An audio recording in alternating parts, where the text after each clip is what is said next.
nome é Micaela Ribeiro e eu sou especialista em gestão de identidade e acessos.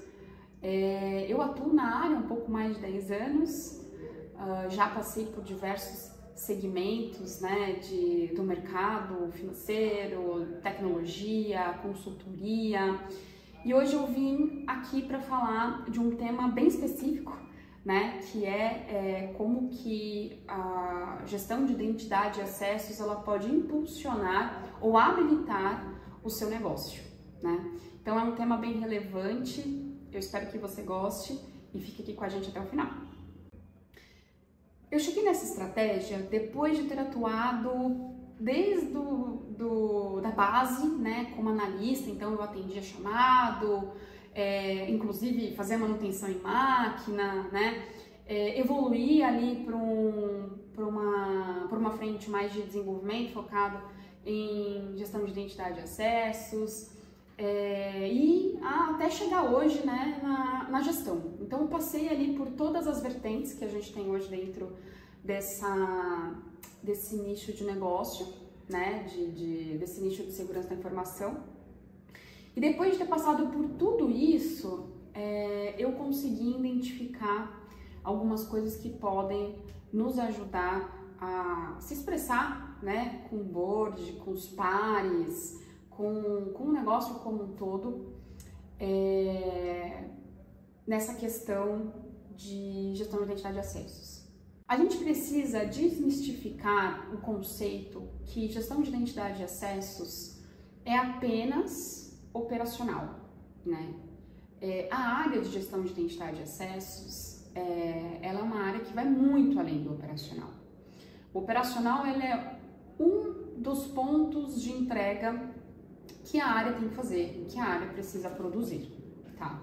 Então a primeira coisa que a gente tem que entender é desmistificar esse conceito, né? E desmistificar esse conceito, inclusive, para o board, para os pares, né? Parece algo simples, mas no dia a dia a gente sabe que é um pouco complexo de passar essa necessidade e desmistificar mesmo o conceito, né? As pessoas nem sempre entendem de segurança da informação.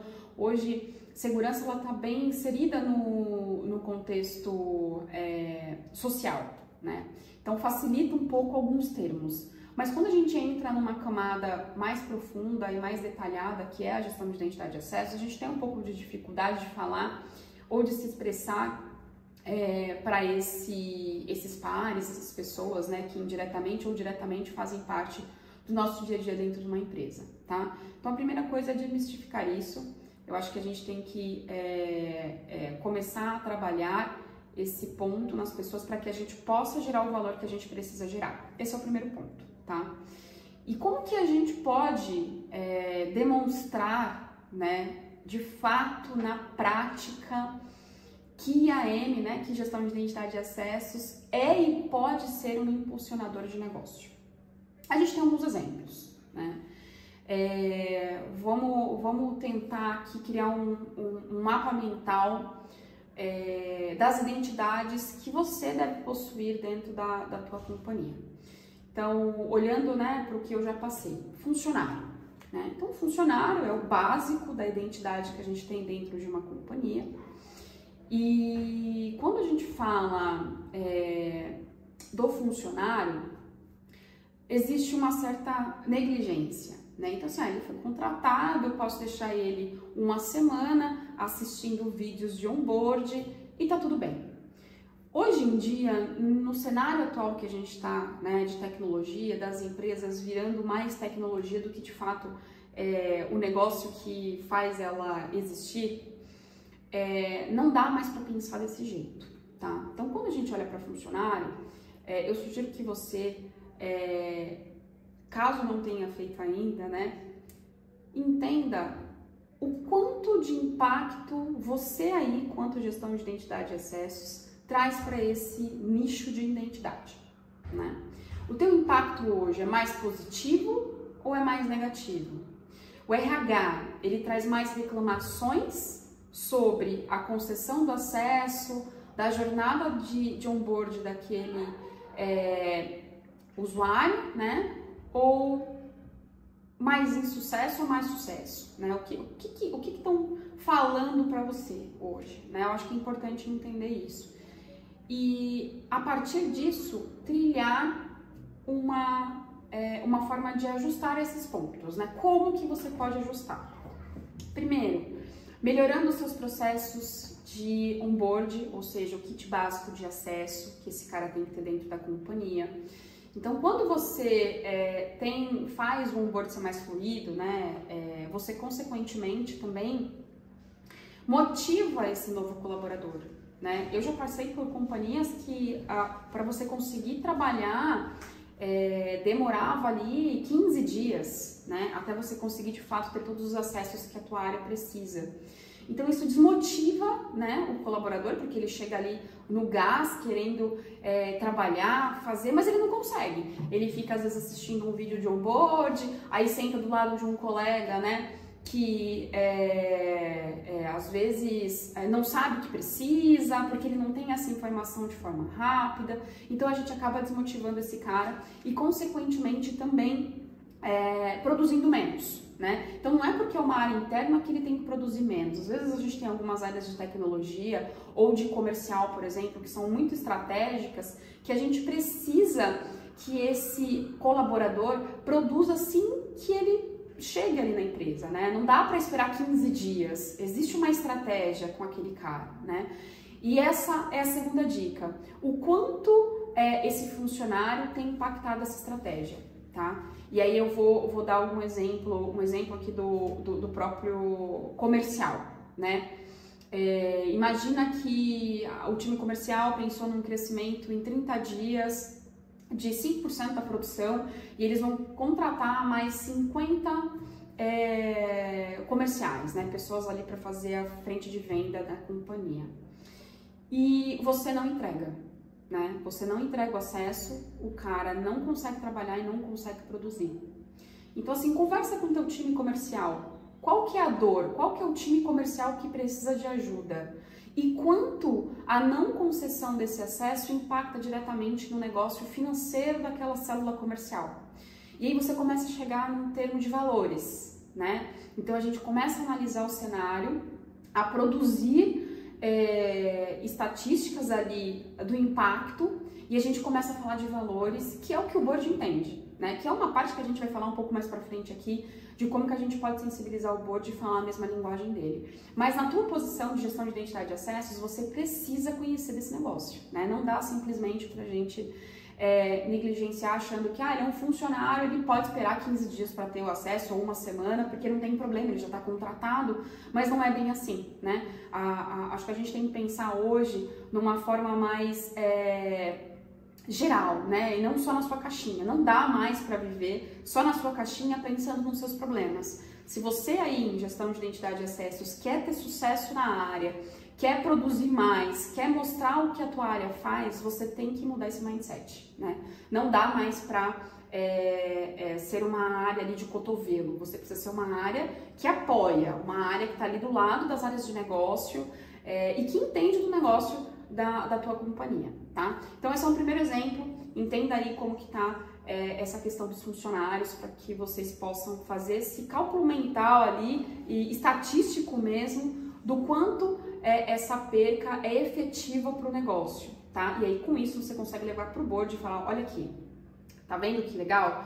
Hoje, com o que eu tenho de recurso, ou pessoas, ou tecnologia, eu te impacto em X dinheiros, né? Então assim, olha, em uma semana que o teu gerente comercial, os seus gerentes comerciais não tiveram esse acesso, que é o tempo que eu demoro para produzir, porque às vezes é um fornecedor, ou porque realmente é o meu SLA, você deixou de trazer aqui, a área deixou de trazer para a empresa 5 milhões, 1 milhão, 500 mil, 20 mil, né? E aí você consegue trazer uma régua de negócio diferente para o impacto que você traz ali para a companhia, tá? Então esse é um exemplo. Um outro exemplo são os terceiros, né? Então terceiro eu acho que é um pouco mais fácil de entender. e de contabilizar também, né? Então a gente tem terceiros, né, que são contratados ali, por exemplo, fábrica de software, né? Eles são contratados para um projeto, né? Hoje vocês sabem que a gente tem um modelo ágil de trabalhar, não é mais um modelo cascata na grande maioria das empresas. E quando a gente fala de uma metodologia ágil, por exemplo, a gente está falando de uma sprint de 15 dias. Então imagina que eu contratei uma fábrica de software para trabalhar 3 ou 4 sprints, né? Ou seja, 2 meses. E eu não consegui entregar, né, dentro da primeira sprint eu fiz um mega planejamento, onde eu coloquei lá que no T1 da primeira sprint o cara já ia começar desenvolvendo, produzindo, para entregar isso em quatro sprints. E aí ele não tem acesso, ele foi contratado, eu paguei, ele está aqui dentro com um computador, mas ele não tem acesso às branches de desenvolvimento, não tem acesso aos sistemas de desenvolvimento, ele não consegue fazer nada ainda até que a gente consiga atribuir todos os acessos que ele precisa. A gente está falando de perca financeira de forma direta, gente, né? Então, quanto custa esse terceiro para o contrato ali da empresa? Vamos supor que ele custa R$100 por dia, tá? E eu demoro 5 dias para atribuir tudo o que ele precisa. E a gente sabe que às vezes não é esse o tempo. Às vezes você consegue atribuir coisas imediatamente e coisas que são arrastadas ao longo do tempo, né? Mas vamos colocar um ticket médio aí de SLA de 5 dias. São R$500 que eu paguei e não tive o retorno. E não vou entregar dentro da sprint que eu planejei. E vira uma cascata, né? Você vai derrubando uma coisa atrás da outra. Então, essa é uma outra forma de você conseguir contabilizar esse orçamento, né, vamos dizer, e habilitar um negócio, né? Então, você consegue, de uma certa forma, rapidamente mostrar isso para o negócio, tá? Então, façam isso, entendam quais são os terceiros que vocês possuem hoje, avalie o contrato, né? Pega lá, pô, quais são os contratos que eu tenho hoje de negócio, dentro da companhia, e aí entende, né, o quanto você deixou de produzir ali, quanto essas pessoas deixaram de produzir na prática, porque você não atribuiu acesso no tempo hábil, né? E é uma conta matemática, tá, gente? Pega lá a sua ferramenta de ticket, né? A gente sabe que tem vários ITSMs, né? Dificilmente uma empresa não tem uma ferramenta que faça gestão de solicitação de acesso. Mas pega essa ferramenta, né? Pega lá, pega o T0 da abertura da solicitação e o dia do fechamento daquela solicitação, tá? E vai lá com aquela área responsável por aquele terceiro ou pelo funcionário e fala assim: nesses X dias de horas, né, que você não produziu, quanto de impacto você teve? E aí vai ficar mais fácil de você conseguir entender isso quando a gente vai para outro tipo de identidade, que são as identidades de customers, né, que são os nossos clientes indiretos ali, né? Não são aqueles que compram na plataforma, caso você venha de uma empresa que faça algum tipo de venda de serviço como esse, mas que precisam dos acessos. Imagina, ele não é um funcionário, então ele não está na sua fonte autoritativa, lá na ferramenta de RH, né? Não vou falar nenhuma aqui porque são várias, mas ele também não está na sua ferramenta de gestão de terceiros, ele não é um terceiro, você não tem uma gestão sobre aquele terceiro, aquele contrato, mas ele produz pela sua empresa, né? Então, você aí identifica esse cenário. Vou dar um exemplo. Você é de uma empresa do ramo de telefonia, né? E aí você tem as empresas de ramo de telefonia que possuem estandes, né? Em shopping, em lojas, né? Físicas em alguns lugares, que são os vendedores que trazem ali o aporte de novos clientes, novos serviços para dentro daquela telefonia. E aí você imagina que aquele cara ali, ele tem que ter acesso a um sistema que geralmente faz parte do balanço financeiro, porque são sistemas que produzem, né? Então fazem ali parte da auditoria contábil, então provavelmente é um sistema crítico. E ele tem que ter acesso àquele sistema para conseguir lançar a proposta. Então veja, ele não é um funcionário, ele não é um terceiro e você não controla o contrato dele. Então você não sabe quando ele entra, quando ele sai, quando ele é contratado, qual é o tipo, qual é o modelo de contrato de trabalho dele, você não tem nenhuma responsabilidade sobre ele. Porém, ele tem acesso em um sistema interno, que um funcionário e um terceiro também tem, né? Imagina, a gente já está entrando numa série de criticidade aí, num conceito de riscos, né? Mas trazendo para essa questão de habilitador de negócio, né? De reestruturar esse processo, levar isso para o board, nós estamos falando que aquele cara na ponta é o que produz e que gera valor de fato para o negócio. E ele passa por uma área de concessão de acesso, né? Existe uma área interna, né, que vai fazer a concessão de acesso daquele terceiro indireto a um sistema interno, tá? Agora, imagina, você tem uma área comercial que foi lá, falou com um empresário, esse empresário fez um aporte de investimento para abrir uma loja dentro de um shopping, tem custo, né, de tudo, de funcionário, de construção daquele espaço. E aí, no dia da inauguração, a galera não tem acesso para trabalhar. Ninguém consegue lançar as propostas que estão sendo criadas ali no dia da inauguração, né? Então, você foi responsável diretamente por não ajudar na produção da companhia. E é essa conta que a gente consegue levar. Então, conversa lá com o teu time comercial, com o teu time de produtos, né? E fala assim, olha, em média, quanto que essa loja ou esse terceiro fatura por dia ou por semana? E aí pega o SLA de atendimento e faz uma conta exponencial, né? Faz uma continha. Pega lá e fala assim, olha, se a produção por dia é R$1 milhão, se eu demorei 5 dias para liberar o acesso, eu tive uma perca de 5 milhões, né? E essa conta que você tem que levar lá para o board e falar, olha só o que a falta de investimento produz, né? Deixa de produzir, na verdade, e que se você tivesse investindo em mim, eu conseguiria habilitar rapidamente esse negócio e você ganhar competitividade de mercado. Que é isso o diferencial das companhias, né? Quando a gente fala de definir muitas vezes uma empresa para você fechar um negócio, né? Que seja do ramo, por exemplo, de telefonia, a rapidez da entrega daquele negócio tem valia dentro do contexto atual que a gente tem de sociedade, né? A gente precisa de coisas rapidamente, com qualidade, com certeza, mas a gente quer ser atendido rapidamente, né? Então imagina você lá na ponta, isso deu um cenário muito drástico, né? De que o cara abriu e ainda não tem. Mas eu tenho um cenário de que o cara acabou de ser contratado, a minha empresa já flui, eu já tenho uma loja aqui funcionando há anos e eu contratei a Micaela para fazer uma venda aqui, para ajudar, apoiar no meu quadro de vendedores. E ela entrou e não consegue produzir porque ninguém liberou o acesso dela ainda, né? Então você consegue impactar positivamente ou negativamente desde a concepção daquela companhia até a continuidade daquela companhia, né? Daquela loja, daquele segmento ali de terceiros indiretos. Então, é um habilitador muito forte de negócio. Pensem na competitividade. Um dos ramos da competitividade de mercado é a agilidade, é a rapidez que a gente atende um cliente.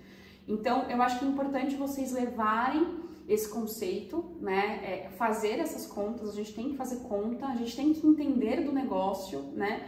Para conseguir identificar aonde que você consegue habilitar essas questões, tá? E aí, falando um pouco, né, de relacionamento, como eu comentei com vocês um pouco atrás, para que isso flua também muito bem, né, não adianta simplesmente chegar lá com uma conta e não ter bons aliados, né? Para que você consiga trazer e gerar esse valor, né, que você precisa gerar para a empresa e tudo mais, você precisa de bons aliados. Então você tem que ter um bom relacionamento, né? Chega lá na tua área de produtos, de negócio, a tua área de RH, conversa com eles, né? Mostra a importância que a tua área tem em ajudá-los também, né? Então não é simplesmente eles ajudarem vocês, é vocês ajudarem eles e falar a linguagem deles também, né?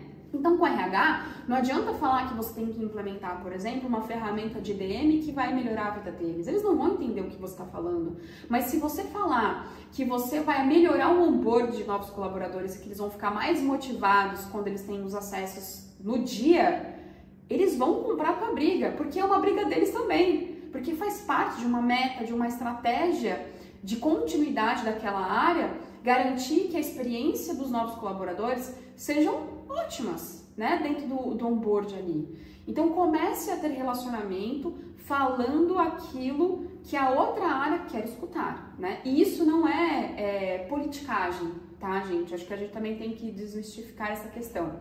Isso é ser estratégico, né? É ter estratégia. Então pegue essas pessoas, porque essas pessoas serão as pessoas que estarão lá no board defendendo o teu orçamento e defendendo a sua área. Ele vai falar assim, olha, eu preciso de 2 milhões aqui, e aí quando o board falar, não tem como, vai ser o RH falando, cara, eu preciso, isso é importante para RH. Ou então vai ser o gerente comercial ou o superintendente comercial falando, eu preciso, porque eu paro de produzir 1, 2, 5 milhões em uma semana porque vocês não investem em tecnologia na área de gestão de identidade e acessos. Então a gente tem muita oportunidade, mas também é uma parte importante criar aliados e relacionamento. Tá? Então, acho que esse é um exemplo, né, na prática aí de como vocês conseguem aplicar e ser habilitadores de negócio dentro da estrutura de gestão de identidade e acessos. Espero que vocês tenham gostado. Comentem aqui, falem comigo, né, se acontece isso com vocês, se vocês já tinham ali, né, identificado essa necessidade, né? Como é que vocês estão fazendo aí dentro da companhia de vocês? Como é que tem sido? Vocês são habilitadores de negócio ou são pessoas que geram mais ônus para a companhia, né? Como que tem sido? Conta pra mim.